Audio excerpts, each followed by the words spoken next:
It is day 2 of the G1 Climax Tournament, and I'm back once again to give my review. You know, I have to be honest, I'm really digging this formula of one match per block of each night of the tournament. So I know they're going to give me matches that I'm looking forward to. And tonight was no different. So let's get into these matches. Starting out from the B block, we have Taichi defeating Tomohiro Ishii. And Ishii is super aggressive in Taichi's face, talking shit before he even took off his mask and robe and slaps him across the face. Taichi plays it cool, but after a hard lockup, Taichi slaps him back and kicks him in the chest, knocking him down. Ishii drops him with a hard forearm. So we're given an idea of what this match is going to be like early on.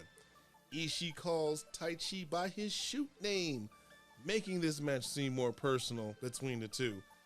The strikes, no surprise, are incredible in this match.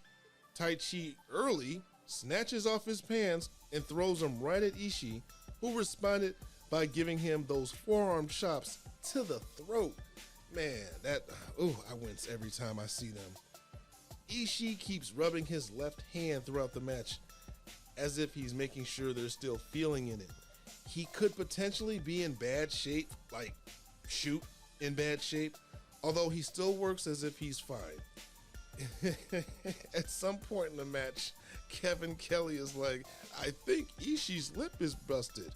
Bro, it's been busted. Have you been watching the same match I was watching? They've been beating the shit out of each other. Of course somebody got busted up. And after a hard-fought match, Ishii was finally put down with a charging forearm, followed by a Black Mephisto, and Taichi walks away with the 2 points.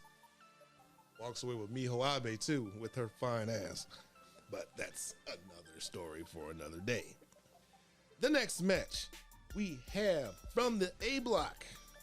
Toroiano defeated Jonah. Jonah making his debut in the G1 tournament. And I get it that Yano often wins by the skin of his teeth or by some shenanigans. And I know it's early in the tournament, but I feel like Jonah should have won this match. Hopefully this isn't a preview of how he's going to do overall. Jonah is hip to Yano's shenanigans and pulls out 2 rolls of tape from Yano's pants. However, fighting Yano on the outside, not such a good idea. This man always hides rolls of tape throughout the arena, and you know he's going to pull some type of shenanigans at some point. Jonah, to his credit, does have a good showing during this match, even though I feel like he should have won. In the end, again, while they're on the outside, the guy who accompanied Jonah to the ring, his name's escaping me right now. It's bad, I should have wrote it down.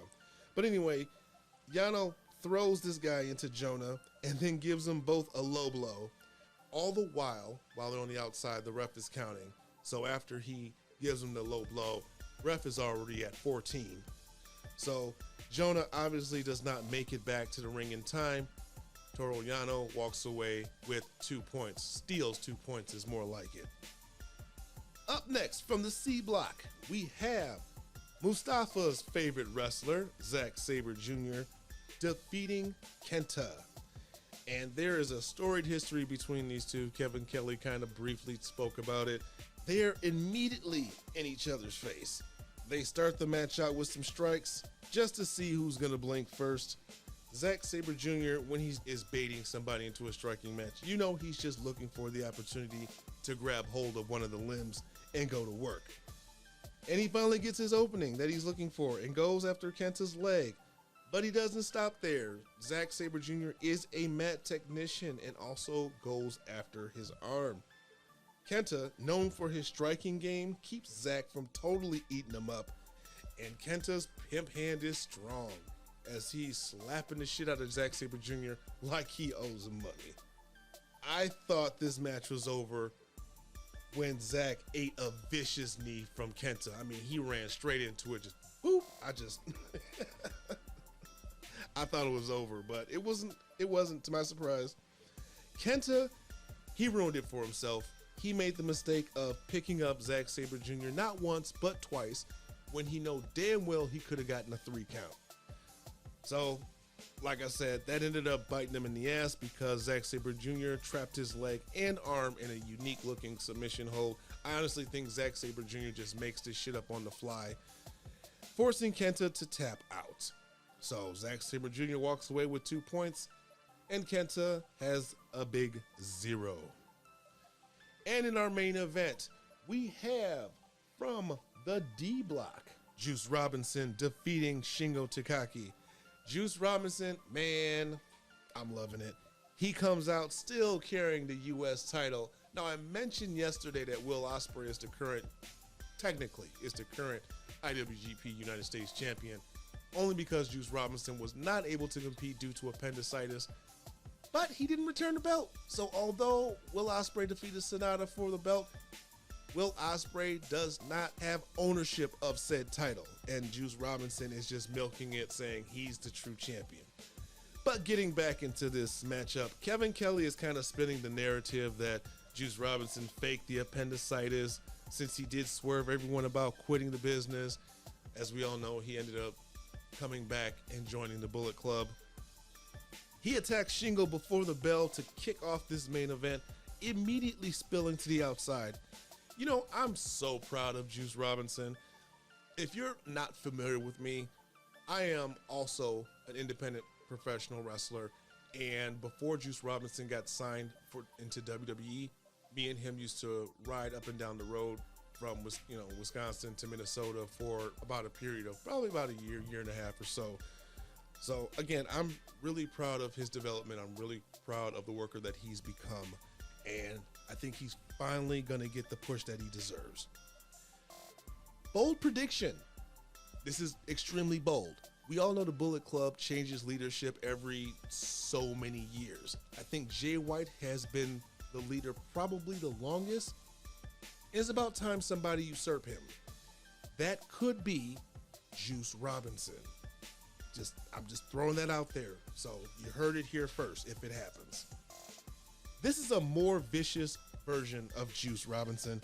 Shingo is the right guy to have this type of match. So he picked the right one. Shingo does not disappoint. He slowly has become one of my favorites to watch ever since his world title run last year. This match almost ended with a brutal strike exchange.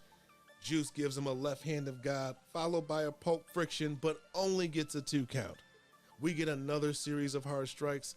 Juice escapes the last of the dragon, gives him not 1, but 2 left hands of God, and another poke friction, and Juice secures the victory. Now, I'm looking at my score sheet that I made prior to the tournament starting. I had Shingo Takagi going undefeated. I'm not even going to lie.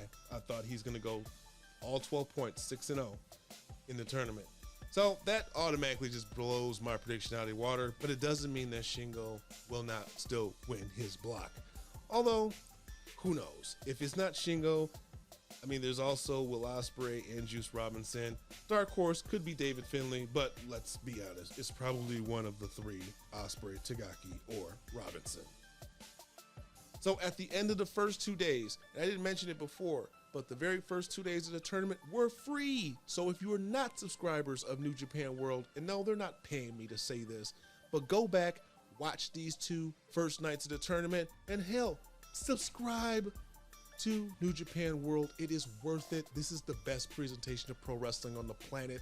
This is the premier tournament of all pro wrestling, so you can't do any worse. WWE ain't doing shit.